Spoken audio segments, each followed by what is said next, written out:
మహాశివరాత్రి సందర్భంగా అందరికీ నా హృదయపూర్వక నమస్కారాలు. మహాశివరాత్రి రోజున మహాభక్తి ఛానల్ని ప్రారంభించడం చాలా చాలా సంతోషం.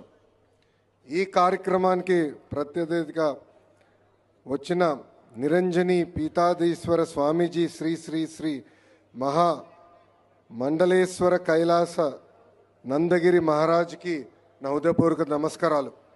ఆయన్ని నేను ఈరోజు ఇట్లా కలుస్తాం, ఆయన ఆశీర్వాదం తీసుకుంటాం, నాకు చాలా చాలా అదృష్టం. బాబు గారు అరెస్ట్ చేసిన తర్వాత నా ఆలోచన విధానం మారింది.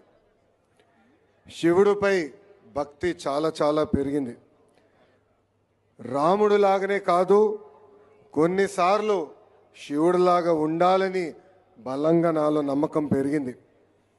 నేను రోజు సమావేశాలు పెట్టుకునే